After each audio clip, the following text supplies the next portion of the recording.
الرحيم مالك يوم الدين إياك نعبد وإياك نستعين اهدنا الصراط المستقيم صراط الذين أنعمت عليهم غير المغضوب عليهم ولا الضالين آمين. السلام عليكم ورحمة الله وبركاته. بسم الله الرحمن الرحيم. قال مصنف رحمه الله تعالى ونفعنا به والمسلمين بعلومه بالدارين آمين يا رب العالمين. قال الله تعالى في القرآن الكريم وهو أصدق القائلين أعوذ بالله من الشيطان الرجيم سبحان الذي أسرى بعبده ليلا من المسجد الحرام إلى المسجد الأقصى الذي باركنا حوله لنريه من آياتنا إنه هو السميع البصير. Sadaqallahul azim. Maha suci Allah yang telah menjalankan hamba-Nya yakni Nabi Muhammad sallallahu alaihi wasallam pada malam hari daripada Masjidil Haram di Mekah ke Masjidil Aqsa di Palestin yang kami berkati sekelilingnya untuk memperlihatkan kepadanya tanda-tanda kekuasaan dan kebesaran kami. Sesungguhnya Allah jualah yang maha mendengar lagi maha melihat. Alhamdulillah para jemaah yang dirahmati Allah, merafak syukur kita kepada Allah malam ni. Kita sama-sama duduk dalam majlis ilmu dan malam ini kita ambil sempena lah tuan-tuan. Malam ni 28 Rajab, semalam 27. Jadi secara masyhurnya dalam masyarakat kita 27 ni Isra' Mi'raj. Malam ni malam 28. Masyhurnya, maknanya pandangan masyhur ni kebanyakan kita, bahkan para alim ulama, bila sampai kepada Rajab itu, maka dia memperingati sejarah Isra' dan Mi'raj Nabi kita Muhammad sallallahu alaihi wasallam. Kerana ia adalah merupakan suatu peristiwa yang besar pada Nabi juga umat Islam seluruh dunia daripada dulu sampai kepada kiamat. Jadi malam ni tuan-tuan saya ajak untuk muzakarah ayat Al-Quran yang berkait dengan Isra' dan Mi'raj Nabi sallallahu alaihi wasallam. Sekadar yang boleh untuk kita sama-sama ambil pengajaran daripada peristiwa Isra' dan Mi'raj Nabi sallallahu alaihi wasallam. Kalau kita nak ambil pengajaran, kita dah biasa tiap tahun tengok Isra' Mi'raj. Bukan sekadar di masjid, bahkan beberapa masjid, surau dan tempat-tempat yang lain. Jadi tuan-tuan, malam ni saya ambil istifadah daripada Isra' Mi'raj. Istifadah ni maksudnya saya tak ceritalah daripada awal satu, tetapi kita ambil pengajaran daripada sedikit peristiwa tersebut. Kalau kita nak memperbahaskan tentang ayat Quran, ada beberapa ayat Quran mengenai Isra' Mi'raj. Kalau kita nak menceritakan hadis Nabi, ada beberapa riwayat berkait dengan hadis Nabi. Bukan satu riwayat. Bahkan pada setengah ulama mengatakan riwayat berkenaan dengan Isra' Mi'raj ini diriwayatkan oleh 20 orang sahabat Nabi SAW. Maknanya ada 20 orang sahabat Nabi yang meriwayatkan tentang peristiwa Isra' dan Mi'raj Nabi.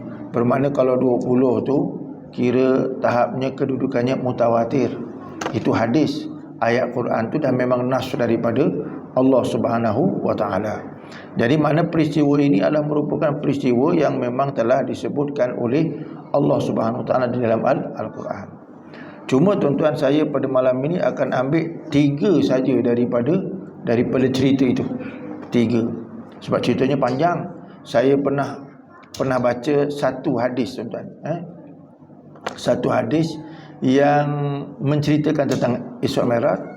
Dia banyak, tetapi satu hadis disebutkan oleh ulama dalam kitab Sirajul Wahhaj kalau tak silap, fi qissati Isra' wa Mi'raj.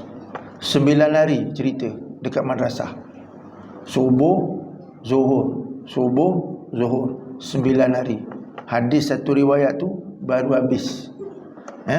Baru habis macam mana? Nabi sampai ke Sidratul Muntaha, sampai ambil semayang, balik. Itu tak cerita lagi surga neraka apa tu, itu pun dah 9 hari. Lepas tu kita kalau nak cerita Isra Mi'raj lepas maghrib, tak jadi lah tuan-tuan, kan? Mana panjang hadis tu. Nak cerita satu-satu itu kalau berdasarkan kepada periwayatan hadis. Sebab tu kalau kita tengok dalam kitab-kitab para ulama, kitab-kitab hadis, maka kita akan jumpa begitu panjang penceritaan tentang Isra dan Mi'raj. Jadi panjang. Jadi kita ambil sikitlah daripadanya. Sebab kenapa tuan-tuan Isra Mi'raj ini dipanggil, iaitu perjalanan ardiyah wasamawiyah. Ardiyah tu perjalanan bumi daripada Masjid Haram ke Masjid Aqsa, dan kemudian samawiyah daripada Masjid Aqsa ke Sidratul Muntaha. Jadi itu dua yang disebut dalam ayat Al-Quran secara jelas, Isra dan Mi'raj Nabi sallallahu alaihi wasallam. Apa yang saya nak ambil tuan-tuan pada malam ini, tiga itu. Pertama, oleh kerana cerita Isra Mi'raj ni kalau berdasarkan kepada Al-Quran, dia mula dengan perkataan subhanallah. Subhanallazi. Subhanallazi itu makna maha suci Allah. Jadi apa yang kita kena faham, pertama, bila disebut subhanallah maha suci Allah, benda ni bukan Nabi Muhammad yang buat. Bukan Nabi Muhammad yang nak, tetapi yang nak ialah Allah Subhanahu wa taala. Jadi bila kata Allah Subhanahu wa taala yang nak, ceritanya tu masuk akal tak masuk akal itu bukan persoalan. Oleh kerana Allah Subhanahu wa taala yang nak peristiwa Isra Mi'raj ni berlaku kepada Nabi, bukan Nabi yang nak, Allah Taala nak. Jadi artinya kalau kita baca secara Isra Mi'raj tu, dia masuk akal kita tak masuk akal kita, itu bukan persoalan. Sebab dia berkaitan dengan iman. Tuan-tuan buka dalam kitab tauhid, kita akan bahas biasanya ada 3 jenis hukum. 1 hukum akal, nombor 2 hukum syarak, 3 hukum adat. Hukum akal, benda yang boleh dinilai dengan akal kita. Luar daripada akal tak boleh terima. Hukum syarak, panduannya Al-Quran dan hadis. Hukum adat, benda yang sentiasa berulang-ulang menjadi kebiasaan. Maka 3 benda ni sebagai kayu ukur dalam menilai apa-apa juga yang kita dengar dan meyakini. Oleh kerana cerita Isra Mi'raj ini, dia bukan boleh dinilai dengan akal, kan? Sebab dia bukan boleh dinilai dengan akal. Jadi kalau siapa-siapa nak nilai Isra Mi'raj ni dengan akal, nanti dia jadi kepada sebahagian besar sahabat ketika mendengar cerita Isra Mi'raj dan kebanyakan orang kafir Mekah. Saya ulang balik tuan-tuan, kalau kita menganggap Isra Mi'raj ini hanya boleh dinilai dengan akal, maka akan menjadi sebahagian besar sahabat ketika mendengar cerita Isra Mi'raj dan kebanyakan kafir ketika zaman Nabi. Kenapa? Masa zaman Nabi, orang kafir bila Nabi cerita tentang Isra Mi'raj, dia tak percaya. Dia kata Nabi Muhammad gila. Apa tak gilanya? Dia dah buat testimoni. Orang kafir ni tuan-tuan, dia dah buat testimoni. Bila Nabi Muhammad kata aku pergi ke masjid, daripada Masjid Haram pergi ke Masjid Al-Aqsa, dan aku pergi bukan lama, sebahagian malam. Lailan tu makna sebahagian malam. Orang kafir dia tak boleh nak percaya. Kenapa? Secara hukum adat, testimoni dan secara akal tak boleh masuk. Kenapa tak boleh masuk? Orang kafir dah buat testimoni, berjalan daripada Mekah ke Masjidil Aqsa, berjalan daripada Masjid Haram ke Masjid Aqsa, dia dah buat testimoni. Perjalanan tu mengambil masa sebulan. Pergi balik perjalanan mengambil masa 2 bulan. Pergi je sebulan, balik pun sebulan. Jadi kalau macam tu Nabi Muhammad bawa cerita pergi dalam masa tak sampai 1 malam, memang tak boleh, akal tak boleh nak terima. Sebab tu cerita ni dia tak boleh dipikirkan oleh akal. Tetapi kalau nak dengar mesti ada akal. Saya ulang balik tuan-tuan ya. Cerita ni memang tak boleh dipikir oleh akal, tapi kalau nak dengar cerita tu mesti ada akal. Tu. Jadi maknanya tuan-tuan, ini satu peristiwa yang berlaku pada Nabi, orang kafir tak boleh terima. Satu. Yang kedua, sebahagian besar sahabat sendiri pun tak boleh terima, jadi murtad. Tuan-tuan baca sejarah, sahabat sendiri tak boleh terima. Dah beriman dekat 10 tahun dekat Mekah, Nabi jadi Rasul 40 tahun, dalam umur 50 pergi Isra Mi'raj. Jadi artinya sahabat ada sebahagiannya dah 10 tahun beriman. Tapi bila dengar cerita Isra Mi'raj yang bertentangan dengan akal, murtad sebahagiannya. Tuan-tuan baca sejarah, murtad sebahagiannya. Macam kita tuan-tuan tengok hari ni, dengar kuliah, kadang-kadang bila ustaz tu bawa hujah, mana kadang sebahagiannya dengar, atau bukan sebahagian dengar, ada tak boleh terima. Tak gitu tuan-tuan. Tuan-tuan tengok, ramai kadang-kadang kita duk tengok orang, ustaz-ustaz tutup guru, bila cerita pasal agama, tapi yang tukang dengar tu tak boleh nak terima. Itu tak pelik. Kenapa? Zaman Nabi tu cerita Isra Mi'raj, sahabat sendiri pun murtad. Tu kedudukannya. Sebab tu tuan-tuan kena faham, bila cerita Isra Mi'raj, dia bukan ikut sukatan akal, dia kena ikut sukatan syarak. Syarak ni maknanya apa? Kena ada hujah Al-Quran, kena ada hujah hadis Nabi, kena ada iman. Kalau iman saja boleh terima, tak beriman tak terima. Itu dia. Sebab benda ni benda yang Allah Ta'ala nak tunjukkan dia punya kekuasaan. Allah nak tunjukkan kekuasaan dia. Sebab Allah Ta'ala kata dalam Quran, linuriyahu min ayatina. Aku bawa Nabi Muhammad daripada Masjidil Haram ke Masjidil Aqsa dan pergi jumpa dengan Allah Ta'ala, itu tujuannya ialah nak linuriyahu, untuk memperlihatkan min ayatina. Min tu tuan-tuan maksudnya litab'in, sebahagian daripada ayat-ayat kami. Allah Ta'ala nak tunjukkan kepada Nabi Muhammad kekuasaan Allah, sebahagian ayat-ayat Allah. Jadi artinya kalau Nabi Muhammad menyaksikan, kita sebagai umat dia tak boleh nak terima, tak boleh terima kekuasaan Allah Ta'ala, maka dihukumkan apa? Ya kafir, ya murtad. Tu tuan-tuan. Jadi maknanya Allah nak tunjukkan kepada Nabi kita Muhammad tentang kekuasaan dia. Macam mana kekuasaan dia tuan-tuan? Satu, tuan-tuan tengok, Allah tunjukkan kekuasaan dia. Nabi kena belah dada. Zaman tu mana ada labor room, mana ada ICU, mana ada apa laser nak bedah bedah dada Nabi, kan? Tuan-tuan, itu menunjukkan kekuasaan Allah Subhanahu wa Ta'ala. Tuan-tuan, dikeluarkan jantung Nabi, dibasuh dengan air zam-zam. Cuba kalau tuan-tuan tengok orang hari ni, kita keluarkan jantung, kalau tak ada dia punya ICU-nya tak ada, agak-agak ICU ke UC? UC lah. Bukan ICU lagi, UC terus lah. Kan? Mati terus. Itu nak Allah Ta'ala nak tunjukkan kepada siapa? Kepada satu, Nabi Muhammad tu sendiri, tentang kekuasaan Allah. Yang kedua, kepada ni kita umat Islam. Adakah boleh percaya cerita tu? Kan? Orang hari ni dia boleh gunakan hujah dia kata kita zaman maju, logik lah. Kenapa? Hospital ada. Kan zaman Nabi mana ada hospital. Jadi dia fikir logik dia, mana boleh percaya. Kan? Itu menyangkut paut soal keimanan. Dia kena fikir mengikut apa? Al-Quran dan hadis Nabi SAW. Kalau tak percaya tuan-tuan, tak beriman. Kan? Ini benda yang melibatkan soal keimanan. Dia tak boleh kita nak kata, tak logik. Kan? Itu satu yang Allah nak tunjukkan kekuasaan dia. Yang kedua, Allah Ta'ala tunjukkan kepada Nabi macam mana Nabi dibawa daripada Masjidil Haram ke Masjidil Aqsa. Jaraknya 1,700 lebih kilometer. Tuan-tuan, jarak tu daripada Masjidil Haram ke Masjidil Al-Aqsa tu. Bukan apa ni dekat. Kita daripada Masjidil Haram nak pergi ke Madinah, naik bas itu 7 jam. Sekarang ni tuan-tuan, jalan raya tu licin. Zaman Nabi dulu tuan-tuan bukan jalan raya, gunung ganang. Gunung ganang. Panas terik lagi pula tu. Kita tengok tuan-tuan, itu Madinah. Ni terus lanjak ke Masjidil Aqsa. Kalau zaman Nabi dulu, betul lah sebulan perjalanan. Jadi Allah Ta'ala nak tunjukkan, Nabi pergi sekejap aja. Nabi pergi sekejap aja. Tuan-tuan, sebagai contoh, kalau ikut tuan-tuan, logik tak logik, ikut kepala lah. Semut dekat masjid ni, nyeberang di Sumatera. Ikut kepala tuan-tuan boleh terima tak terima? Semut kat sini, nyeberang di Sumatera tu. Ikut laut, sungai, pantai Sungai Pulai tu. Agak-agak ikut logiknya, sampai tak sampai? Akal, ikut akal ni. Memang tak sampai. Belum sampai tepi laut, parit depan tu mati dah.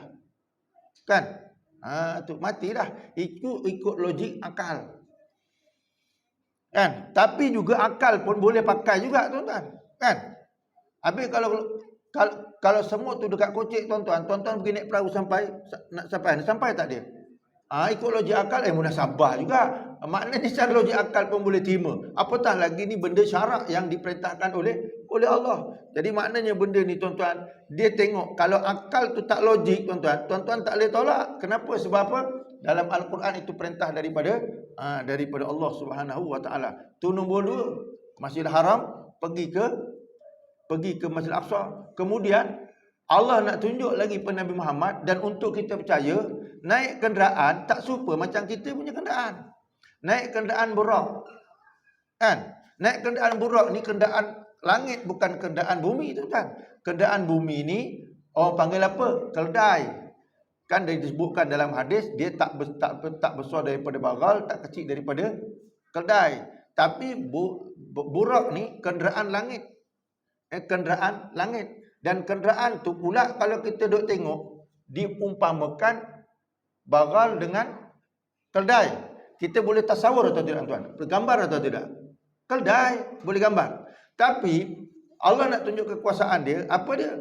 Yang burak ni kalau dia berjalan, kalau kaki depan turun, kaki belakang naik, dia punya sekali jalan saujana mata memandang. Agak-agak boleh fikir, tuan.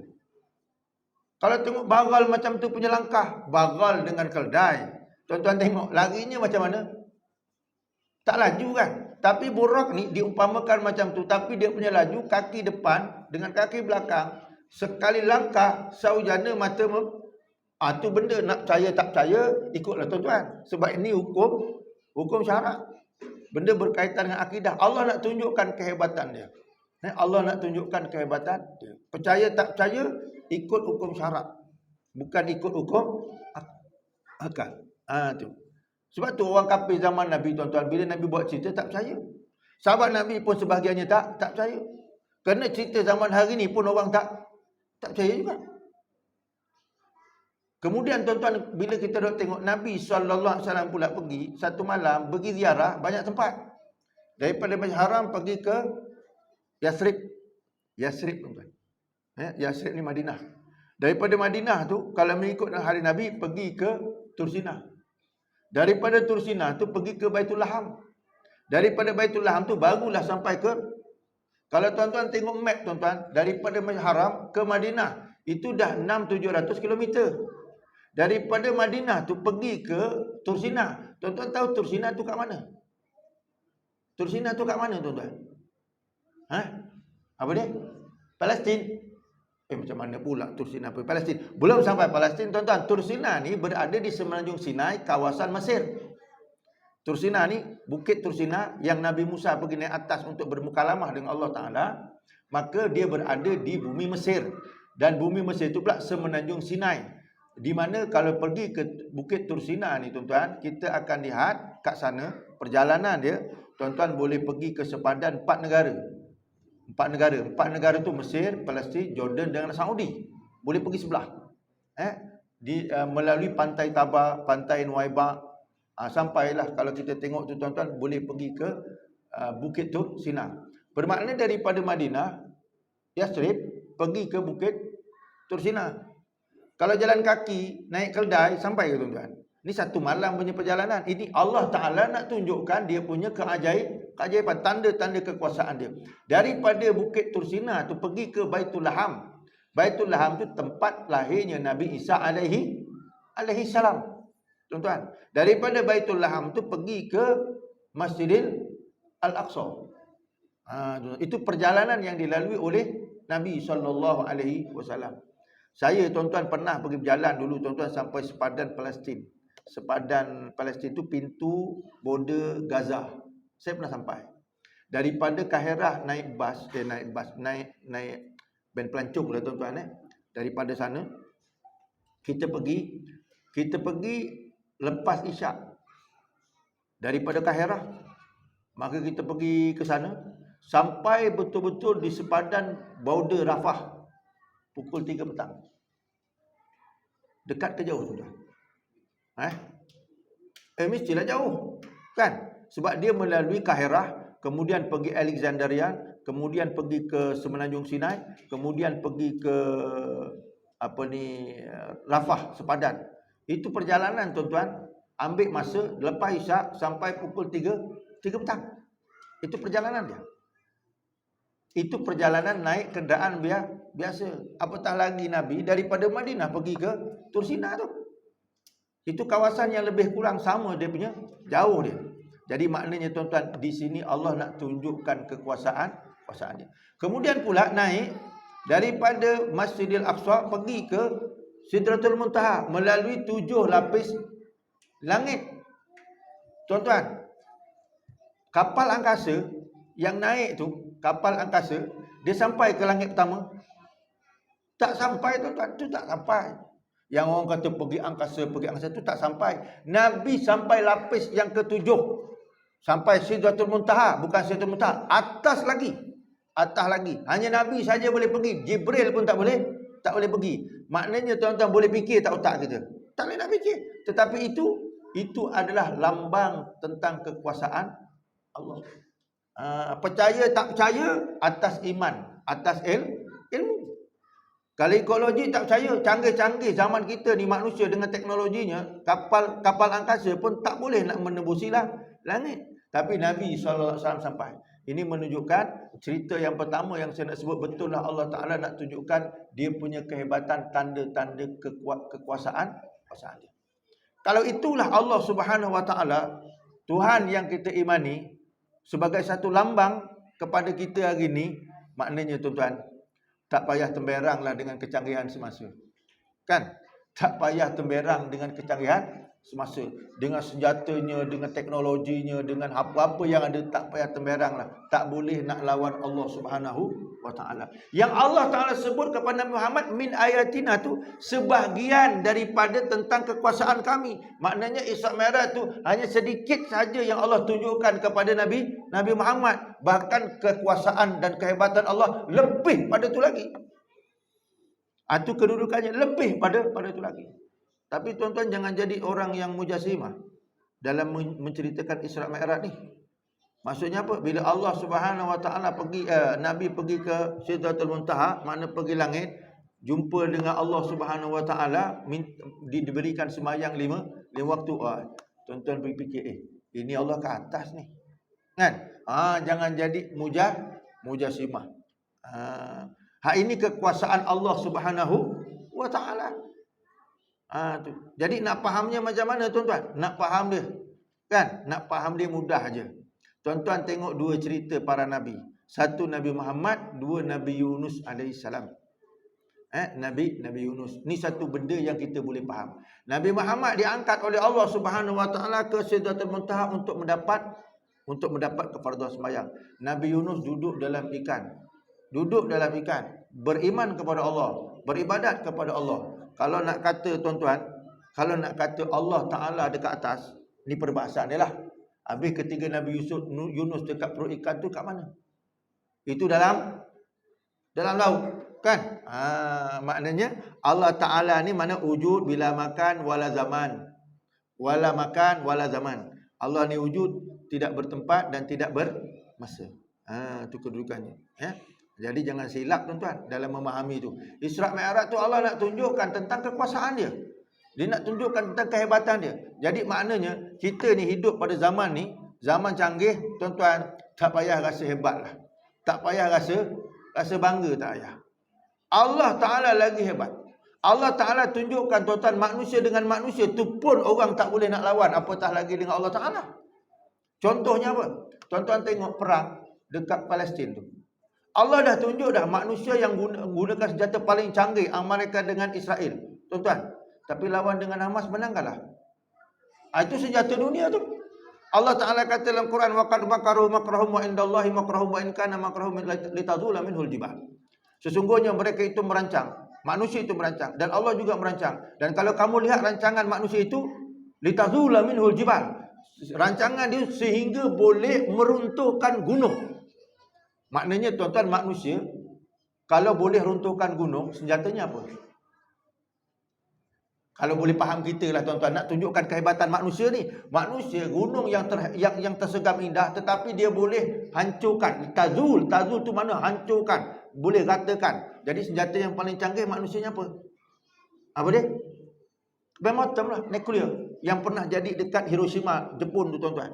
Kan? Dia boleh ratakan gunung. Jadi manusia punya canggih dengan ratakan gunung dengan bom dia tu tuan-tuan. Tetapi Allah Ta'ala kata apa? Walaupun manusia rancang, Allah juga merancang. Allah rancang apa? Manusia yang anti dengan Allah Ta'ala. Dia tak mampu nak matikan, nak hilangkan Islam. Islam milik siapa? Milik Allah Ta'ala. Jadi dia walaupun hebat mana sekalipun tuan-tuan, dia tak mampu. Jadi mana Isra Mi'raj ni tuan-tuan, menarik kepada perhatian kita umat Islam betapa hebatnya Allah Subhanahu wa Ta'ala. Yang kedua yang saya nak cerita begini tuan-tuan. Isra Mi'raj dia cerita bumi Palestin. Saya nak cerita sikit bumi Palestin ni tuan-tuan, yang tuan-tuan dah biasa dengar. Tapi apa yang saya nak sebut, persepsi yang saya nak cerita ni berbeza. Apa berbezanya? Begini. Allah Ta'ala, Nabi sebut macam ni, la taqumu sa'ah hatta yuqatilal muslimun al-yahud. Tidak akan berlakunya kiamat sehingga kamu akan menyaksikan orang Islam membunuh orang Yahudi. Membunuh orang Yahudi. Ini teks hadis Nabi. Kamu akan saksikan nanti orang Islam bunuh orang Yahudi. 1948 Yahudi masuk dekat Israel, dia bunuh orang Islam. Bunuh orang Islam. 75 tahun lepas, dia bunuh orang Islam. Sejak 7 Oktober, orang Islam bunuh orang Yahudi. Kan? Tuan-tuan tengok perang Hamas dengan Israel. Orang Islam bunuh orang Yahudi. Perang Hamas Israel membawa Yaman, bunuh orang Yahudi. Perang Hamas Israel membawa kepada sepadan Iraq, orang-orang Iraq bunuh orang-orang Amerika. Betul. Kita lihat tuan-tuan, perang Hamas dengan Israel membawa kepada orang-orang Islam Syria bunuh orang-orang Israel. Kita tengok Lubnan, tentera Lubnan bunuh orang-orang Israel. Bermakna betul ataupun tidak kenyataan Nabi tuan-tuan? Betul. Yang saya nak tuan-tuan faham macam ni. Allah Ta'ala sebut dalam Quran, walan tarda ankal yahudu walan nasara hatta tattabi'a millatahu. Orang-orang Yahudi dan orang-orang Nasrani tidak akan redha dengan kamu sehingga kamu mengikut millatahum. Apa maksud dia tuan-tuan? Millah tu apa maksud dia? Sehingga kamu ikut agama mereka. Betul tak? Jadi mafhum mukhalafah daripada ayat ni, orang Yahudi dia lawan dengan Islam, dia guna agama. Yang saya nak masukkan begitu. Quran kata orang Yahudi dengan orang Nasrani dia takkan redha dengan Islam sehingga orang Islam ikut dia. Ikut dia tu ikut apa? Ikut agama mereka. Maknanya orang Yahudi lawan Islam, dia gunakan agama. Tiba-tiba kita hari ini diberi faham nak lawan Yahudi tak guna agama. Kan bodoh namanya tuan-tuan. Hari ini ada orang dia kata agama-agama dunia-dunia. Agama-agama politik. Ni pahaman bodoh. Kalau ikutkan Al-Quran, Yahudi tu lebih cerdik lagi tuan-tuan. Quran sendiri kata Yahudi tuan-tuan dia nak hancurkan Islam dengan pemahaman agama dia. Sebab tu orang Yahudi tuan-tuan dia kuat pegang agama. Jadi maknanya tuan-tuan, mafhum mukhalafah apa? Kita tuan-tuan nak lawan dia, kalau bukan orang yang berpegang teguh kepada agama, memang tak akan menang. Mesti orang tu berpegang teguh kepada agama. Sebab tu tuan-tuan, mereka itu bimbang dan takut kepada Hamas. Kenapa? Masing-masing berpegang kepada agama. Termasuk kita tuan-tuan hari ini, bila nak melawan kebatilan, mesti berpegang kepada Islam. Tak boleh kita tinggalkan Islam. Kena jadikan Islam tu sebagai baju, pakaian kita, walau di mana pun keadaan kita berada. Tuan-tuan. Ini dalam ayat tu. Cerita apa? Cerita Isra Mi'raj berkaitan dengan Palestin tu. Orang Yahudi tuan-tuan, dia masuk tu dengan agama dia. Penjajah dulu kita belajar tuan-tuan, British, Inggeris masuk dekat Malaysia bawa apa? Bawa apa tuan-tuan? Dia jajah dulu bawa apa? Dia ada 3M. Kan? 3M. 1 money. 2 apa dia? Apa tuan-tuan? 3M. 1 money. Money tu duit. 2 Apa dia? Madani tu dah teruk sangat tuan-tuan tu. Satu mani, dua missionary. Satu mani, dua missionary. Missionary ni tuan-tuan dia bawa apa? Agama tuan-tuan. Tuan-tuan tengok dia jajah kita tuan-tuan, dia ambil harta, dia tinggalkan apa? Agama dia tu. Kan? Sebab tu tuan-tuan tengok ada tak church? Ada tak? Ada. Tu tuan-tuan tu itu kesan siapa? Penjajah. Tuan-tuan nak setuju dengan saya, tak setuju tuan-tuan ikut tuan-tuan lah. Tapi tuan-tuan masalahnya kita ni pemikiran banyak kena jajah. Contohkan, ni bukti. Cuba tuan-tuan ditanya anak tuan-tuan belajar sekolah rendah ataupun sekolah menengah sejarah. Apa buku sejarah sebut tentang Haji Abdul Rahman Limbung, Tok Janggut, Datuk Bahaman, siapa lagi? Mat Kilau. Tu bukan filem ni sejarah. Dalam buku sejarah dia kategori orang ni siapa? Pengganas, pemberontak kan? Itu puluh tahun belajar dekat sekolah tu. 10 tahun belajar dekat sekolah. Yang mereka ni Tok Janggut, Datuk Bahaman, Haji Abdul Rahman Limbung, semua jenis orang yang orang agama, ulama. Tapi buku tuan-tuan, buku mengatakan dia tu pemberontak. Anak kita belajar puluh tahun. Saya pun dulu pernah belajar macam tu tuan, 10 tahun. Masukkan dalam kepala otak. Itu yang kadang hari ni tuan-tuan, bila ustaz cakap, ulama cakap, orang tak berapa nak terima. Kenapa? Buku dah tunjuk macam tu. Kan?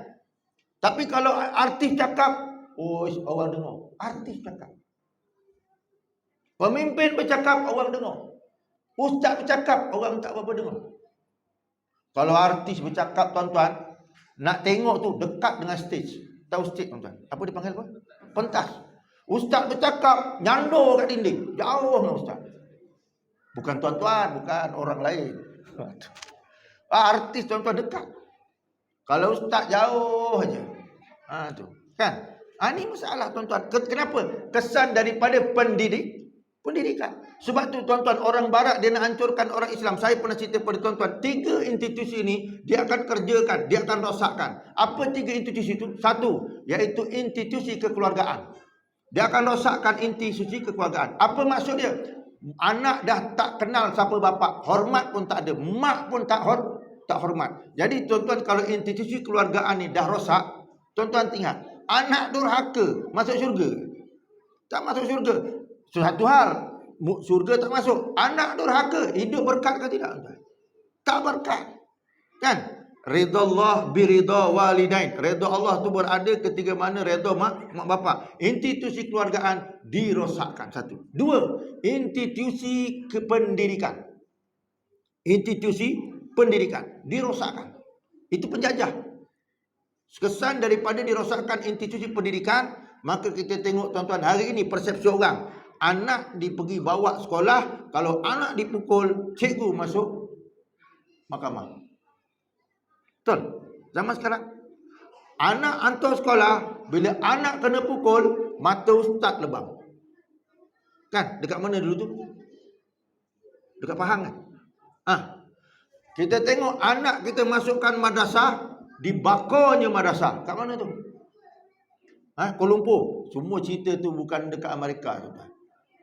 Nah, itu dia. Artinya mana? Ini tuan-tuan kita lihat kesan daripada itu penjajah, dia akan rosakkan institusi pendidikan. 3, institusi ulama.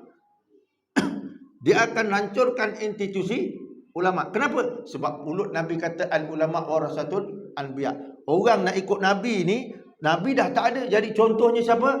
Ulama. Maka dijatuhkan, dirosakkan institusi ulama. Bila institusi ulama dijatuhkan tuan-tuan, apakah jadi? Masyarakat jahil. Institusi ulama dijatuhkan, masyarakat jahil. Ustaz bercakap, orang tak berapa dengar. Kan? Coldplay cakap, berapa ramai dengar? Ustaz bercakap, berapa ramai dengar? Kira malam ni berapa? Tu ustaz. Coldplay cakap, 7-80 ribu dengar. Kan? Itu yang datang sana. Kan? Yang tak tak pergi live, yang tengok dekat beranda masjid. Kan? Dia tak pergi sana tapi tengok kat beranda masjid tu. Kan? Ustaz tengah kuliah dia tak nak dengar, dia duduk beranda, dia sambil dengar Coldplay. Contohlah tuan-tuan, contoh. Pun ada begitu. Kan? Tu rosak habis. Institusi apa? Institusi ulama. Institusi ulama ni kalau rosak tuan-tuan, apa dia implikasinya? Saya biasa sebut benda ni tapi saya sebut malam ni tuan-tuan. Apa dia kata Nabi? Kata Nabi, "Syati zaman ala ummati yafiruna minal ulama wal fuqaha." Kamu akan melalui atau melihat satu keadaan di kalangan umat aku, orang lari daripada ulama dan juga ahli fiqh. Ustaz-ustaz ni orang tak apa pun nak dengar. Penyanyi orang nak dengar. Ni bulan 2 ni siapa nak datang tuan-tuan? Ji, tahu bulan 2 ni siapa nak datang ni? Abang Haji tahu? Tak tahu ya? Imam tahu? Tak tahu Siapa? El Sheeran. Anak murid aku keti. Tu tuan-tuan. El Sheeran tu nak datang Malaysia tu. Hari tu Coldplay. Kan bulan 11. Lepas tu Miss apa? Yang bulan 12 pula Ratu Cantik. Kan hari tu. Ni bulan 2 El Sheeran. Tu super lebih kurang dengan Coldplay tu. Super nak datang bulan 2 tu. Hancur tak hancur tuan-tuan? Orang ulama tak apa dengar, tapi penyanyi ramai dengar tuan-tuan. Ramai. Jadi tuan-tuan tengok, Nabi kata kalau nanti ulama orang tak nak dengar, nasihat ulama orang tak nak dengar, fa yabtalillahu alisalat bisalah sebaliat. 3 bala akan datang.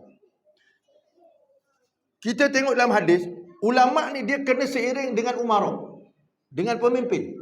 Pemimpin dengan ulama tak boleh pisah. Ulama pemimpin dia kena dengar cakap ulama. Tapi kalau pemimpin dah mula marah dengan ulama, itu bahaya. Itu bahaya. Saya pernah sebut hari tu tuan-tuan, mufti tegur penyanyi, kan? Mufti tegur penyanyi. Siapa yang minta maaf? Mufti. Pelik. Tu mufti tu ada 2 mufti keluarkan kenyataan tuan-tuan. Tapi dua-dua kena bang balik semula. Kan terbalik tu. Jadi tuan-tuan, kalau inilah berlaku, kata Nabi 3 bala. Apa 3 bala? Pertama, ayarfa barakata ala kasbihim. Kamu akan saksikan Allah Ta'ala cabut berkat daripada usaha-usaha mereka. Bahasa kontemporarinya, Allah cabut berkat daripada ekonomi yang dia ada. Kerja bukan tak ada, harta bukan tak ada, ekonomi bukan tak ada, tetapi berkatnya hilang. Kan? Untuk faham mudah ginilah tuan-tuan. Ringgit naik ke jatuh? Barang naik ke jatuh? Itu senang faham. Syarah macam tu kan senang. Kan? Syarah macam tu senang. Allah cabut keberkatan daripada usaha mereka. Ekonomi jatuh. Tu tuan-tuan, ekonomi jatuh. Tu nombor 1 yang akan berlaku. Bila ekonomi jatuh ni, semua orang kena ke seorang-seorang aja kena? Semua kena. Tu bala dia. Balanya kenapa? Bila ulama orang tak nak dengar cakap dia. 2, wa yusallitullahu alaihim sultanan zaliman. Bila ulama orang tak nak dengar, masyarakat jahil, maka bala kedua pemimpinnya tu zalim. Allah balakan dengan pemimpin yang zalim. Pemimpin zalim ni bukan mesti gangster. Tuan-tuan, kadang-kadang pakai tie cantik aja. Kan? Nampak muka putih je, senyum aja. Tu. Kadang pakai sungkuk, kadang pakai kopiah, macam-macam lah. Kan? Nampak muka bagus je, tapi apa? Zaliman. Zalim. Tu kata Nabi. Kata Nabi begitu. Jadi tuan-tuan tak payahlah nak kata, ya ke ustaz? Tak, itu pipir yang Nabi kata. Tuan-tuan tak payah kita nak kata, mana ada Kan? Ada kadang jenis orang tak boleh nak terima. Memang benda syariat ni jangan fikir pakai akal. Kena fikir pakai iman. Kalau fikir pakai iman boleh terima. Kalau fikir pakai akal belum. Kan? Bayang tuan-tuan, takkanlah dia pergi masjid tu samsing. Semayang dekat masjid, duduk sab depan. Tuan-tuan. Kan? Kalau tuan-tuan nak cakap macam mana? Wahai ustaz, macam tak betul ni kuliah ni cakap pemimpin zalim. Kenapa? Pergi masjid duduk sab depan lagi. Kan? Agak-agak tuan-tuan nak cakap apa? Jawapannya mudah. Kalau saya lah jawab mudah. Abdullah bin Ubay itu belakang Nabi semayang. Abdullah bin Ubay itu bukan masjid negara, Masjid Nabawi dia masuk. Belakang Nabi. Tak ada satu ayat pun cerita dia masuk syurga. Tak ada satu ayat pun. Jadi tuan-tuan tak payahlah nak kata jadi orang munafik. Kan? Kita kena jadi orang yang betul-betul beriman. Sebab tu sipir ni siapa kata? Nabi kata. Nabi yang kata. Pemimpin yang zalim tu, apabila kita lihat ulama orang dah tak ambil kisah. Tu jaga-jaga tuan-tuan. Kan? Yang ketiga, yang paling teruk lagi. Wa yakhruju minad dunya bighairi iman. Kamu akan saksikan nanti ramai orang keluar daripada dunia ataupun dengan arti kata mati dalam keadaan iman tak ada. Bahasa kasarnya murtad, bahasa kasarnya kafir. Nah itu dia. Artinya apa? Jadilah ramai orang yang murtad dan kafir. Mana tidaknya tuan-tuan tengok hari ni, yang hari tu yang saya pernah sebut tuan-tuan, apa dia? Orang hari ni namanya Melayu, namanya Islam, tapi bila minta pandangan, apa pandangan awak dengan kebanjiran pekerja-pekerja asing yang membawa kepada jenayah rogol? Kan? Apa dia kata? Tempat apa tu? Dia sudah sediakan tempat rumah pelacuran.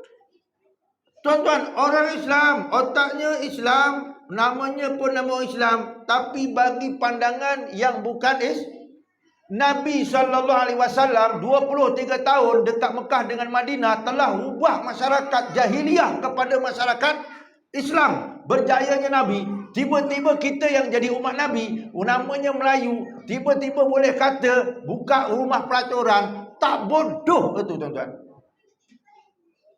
Nak kata pandai, bagi pandangan tu macam orang tak ada, bukan akal, macam orang tak ada iman. Kan? Nak kata gila, waras lagi. Kan? Kita tuan-tuan, orang duduk kuliah, tiba-tiba orang kata gila. Tuan-tuan terima tak terima? Tuan-tuan duduk kuliah, orang kata gila, terima tak? Tapi tiba duduk kuliah, orang kata bodoh, terima tak? Belum tentu terima. Belum kan? Tetapi tak semua orang datang kuliah tu semua pandai. Kan? Tak semua pandai. Tu kedudukannya. Cuba tuan-tuan tengok orang. Kan? Lembu biasanya datang lembu tuan-tuan, bila bang, dia dengar tak dengar? Faham tak faham? Lembu dengar tak dengar tuan-tuan? Dengar, tapi faham tak faham? Walaupun dia duduk dekat tepi parit depan tu tuan-tuan, dengar bang, dia tak faham. Tu lembu. Kan? Dia tu lembu. Tapi ada jenis orang macam tu juga. Bang kuat. Masjid tak sampai. Tak gitu. Dan Isra Mi'raj tuan-tuan, Nabi ajar orang ke mana? Masjidil Haram ke Masjidil Aqsa tu pergi ke mana? Masjid ke masjid. Tuan-tuan tengok kenapa Nabi dibawa ke masjid. Daripada Masjidil Haram ke Masjidil Aqsa ke masjid. Sebab sebelum Nabi diisrakan, isteri dia mati. Khadijah mati. Bapa saudara dia mati, 2 orang. Orang mati bini ni suka ke sedih? Abang Ajis, mati bini suka ke sedih? Suka. Tidur luar malam ni. Tuan-tuan, ni Nabi mati meninggal bini dia. Kemudian bapa saudaranya meninggal. Kemudian orang Mekah tak terima, pergi ke Taif. Duduk Taif 10 hari, kena halau, kena baling batu, kena halau. Bermakna apa? Dah isteri meninggal, kemudian pak saudara meninggal, orang Taif tak boleh terima, orang Mekah tak boleh terima. Kan tak boleh terima. Stres tak stres tuan-tuan? Stres. Allah Ta'ala tuan-tuan nak hilangkan stres Nabi ni, dibawa daripada Masjidil Haram ke Masjidil. Jadi secara maknawinya Allah ajar kita sebagai hamba dia nak hilangkan stres, bawa pergi masjid. Hilangkan stres, bawa pergi masjid. Tuan-tuan, kalau nak hilangkan stres jangan bawa pergi klinik, tak hilang. Tuan-tuan balik dibawakan ubat, dia buangnya ubatnya. Kan? Tetapi Allah ajar Nabi kalau stres pergi ke masjid. Kalau stres suruh wirid. Alladzina amanu wa tatma'inul qulub bi dzikrillah, ala bi dzikrillah tatma'inul qulub. Orang beriman itu dia tenang dengan berzikir kepada Allah. Berzikir kepada Allah menenangkan hati. Stres puncanya apa? Hati tak tenang. Jadi jalan keluarnya ialah zikir. Tuan-tuan tengok kalau orang stres, ambilkan tasbih, suruh wirid. Ambilkan tasbih. Nah, ngadu kat kita tuan-tuan, saya stres betul lah Bang Aziz, nak buat macam mana? Ambilkan tasbih. Ni pergi masjid wirid. Agak-agak dia kata apa? Agak-agak dia kata apa? Abang Aziz orang datang jumpa, dia ngadu, aku stres betul lah. Kan? Kita pun ambil tasbih ni pergi masjid tu, pergi wirid. Agak-agak dia kata apa? Ha? Gila kau. Sebab kenapa kita kata gila? Sebab lembu tadi itulah. Faham tuan-tuan? Sebab tak duduk kuliah tu. Tu tak duduk. Tak ada kuliah. Yang duduk kuliah pun belum tentu tuan-tuan. Cuba tuan-tuan tengok yang duduk kuliah kuat tu. Cuba tuan-tuan tengok kalau jumpa ke warung. Bang, higher stress bang. Agak-agak apa cadangan abang? Ambilkan tasbih tu masjid. Pergilah wirid. Agak-agak tu yang pergi kuliah tuan-tuan. Agak muka dia kata. Halah abang ni orang tanya lain, dia suruh buat lain. Kan gitu tuan-tuan. Itu yang pergi kuliah. Yang tak pergi kuliah memang dah macam lembu nak buat macam mana. Kan? Tak gitu. Dah tuan-tuan kalau nak sebut macam tu agak-agak orang boleh terima tuan-tuan. Tiba-tiba kita ni dengar-dengar tiba-tiba kena bunyi lembu lah tu. Habis kenapa? Sebab manusia tu ajar macam tu. Tuan-tuan tengah duduk depan rumah, relax, tengah mengelamun. Tiba-tiba naik motor. Piung, naik motor. Apa yang keluar daripada mulut tuan-tuan? Apa yang keluar? Tuan-tuan tengah relax ni, tiba-tiba budak naik motor, piung depan kita. Pula main piung gitu. Agak-agak tuan-tuan bunyinya apa kita? Ha? Kita kata babi betul berani. Kan gitu. Tu yang bawa tu orang tu bukan babi tapi keluarnya. Tu satu. Lebih teruk lagi kata. Setan betul ni anak siapa lah. Gitu tuan-tuan keluar dia. Dia tak ada astagfirullahalazim. Tak ada bunyi gitu. Itu siapa tuan-tuan? Yang pergi masjid tu. Yang tak pergi masjid jangan tanya tuan-tuan. Kan? Ini kesan sejarah Isra' dan diajar Nabi masjid ke masjid. Tapi kita ni tuan-tuan lalu je masjid tak singgah-singgah. Itu yang jadi masalah. Nabi kata man bana masjidan banallahu lahu masjidan mislahu fil jannah. Siapa-siapa bina masjid, siapa-siapa bina masjid, maka Allah binakan masjid yang sama dengan dia di dalam surga Allah Taala. Itu kalau yang bina. Kalau yang pergi, yang bina tu, kalau yang pergi masjid hari-hari tu, mesti bukan sekadar bina. Tuan-tuan, bukan sekadar bina. Kata Nabi SAW, sabatun yuzillumullah yawma la zilla illa zilluh. Ada 7 kelompok manusia yang Allah Subhanahu Taala payungi di hari tidak ada payungan. Apa dia? Satu di antara 7 tu, rajulun qalbuhu mu'allaqun bil masajid. Seorang lelaki yang hatinya lekat dengan masjid. Orang yang lekat dengan masjid dipayungi oleh Allah Taala. Bayang tuan-tuan, kalau kita duk tengok orang jadi pengantin, kan? Orang jadi pengantin, dia datang pengantin disambut pakai payung tu. Cuba tengok muka pengantin kena payung macam mana tuan-tuan? Rasa bangga tak bangga? Memang pengantin tuan-tuan, dia datang dipayung, rasa bangga tak bangga? Bukan rasa bangga, penakut tuan-tuan tu. Dipayung tu penakut, keris tercacar tu penakut, diam aja tu. Ni contoh tu, tapi di hari akhirat tuan-tuan dipayungi oleh Allah Taala. Di hari tak ada payungan. Dekat dunia ni jadi pengantin dipayungkan. Kan? Dekat dunia ni nak mati bawa pergi kubur dipayungkan. Tengah hujan tuan-tuan kita dipayung, tapi di hari akhirat dipayungi oleh Allah Taala. Allah sendiri memayungi. Siapa dia? Tu orang yang ulang-alik pergi masjid. Tiba-tiba kita pergi masjid, orang kata, "Engkau ulang-alik masjid dapat apa?" Dah gitu pula. Kan gitu? Engkau pergi masjid dapat apa? Ya aku pergi kuliah, asyik kuliah aja dapat apa? Kan gitu. Itu manusia. Tuan-tuan, kalau orang kata engkau pergi masjid dapat apa? Satu. Kemudian dia kata engkau pergi masjid asyik kuliah aja dapat apa? Tuan-tuan kena faham, memang jelas kau ni bodoh. Itu je. Memang jelas walaupun yang cakap tu profesor sekalipun, memang jelas bodoh. Tu tuan-tuan. Benda betul tiba-tiba tak boleh terima. Orang pandai orang bodoh. Benda betul tapi tak boleh terima, pandai bodoh. Bodoh lah. Tuan-tuan nak kata apa? Walaupun dia cap tu profesor, bodoh. Kan? Bini tuan-tuan 60 tahun, minta mak cerita, bini tuan-tuan 60 tahun tidur sekatil. Tidur sekatil sebantal, setilang, seselimut. Bukan dah satu tubuh dah. Kan? Cuba tuan-tuan tegur dia. Kan? Dia tengah siram bunga depan rumah, pinjungan. Itu contoh je. Depan rumah, yalah duduk dalam, bukan tepi jalan besar. Duduk Sungai Pulan tu dalam tu. Contoh lah tuan-tuan. Siram bunga, orang suami tu, kan ustaz kata mana boleh macam tu. Mana ada orang bang ni, kan kita duduk sawit ni. Gitu jawabnya tu. Tu tuan-tuan, kalau bunyi macam tu bini tuan-tuan, tiba-tiba tuan-tuan, kau ni memang bodoh betul lah. Kan? Agak-agak marah tak marah tu? Ataupun tuan-tuan berani ke kata kau ni memang bodoh betul, berani ke?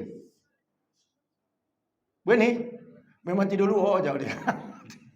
Kan? Itu bini kita 60, saya nak sebut begini, itu bini kita 60 tahun yang duduk dengan kita, telinga dia paling dekat dengan kita pun belum tentu dengar cakap kita, belum tentu. Apatah lagi ustaz sebulan sekali datang, belum tentu lagi tuan-tuan. Sebulan sekali datang, tiba-tiba sekali-sekali tak datang, lagilah. Tak gitu tuan-tuan. Jadi maknanya tuan-tuan, kena latih diri kita. Kita kena latih. Walaupun kita dah biasa datang masjid, dah biasa sembahyang berjamaah, kena latih. Tak latih, belum tentu boleh. Belum tentu. Boleh faham tuan-tuan? 8.48 dah ni. Jadi saya rasa cukuplah kadar tu tuan-tuan. 3 benda tu semua dah saya sebut tuan-tuan. Nak cerita lagi tuan-tuan, sambungkan datang pula insya-Allah. Ya, sila. Burak.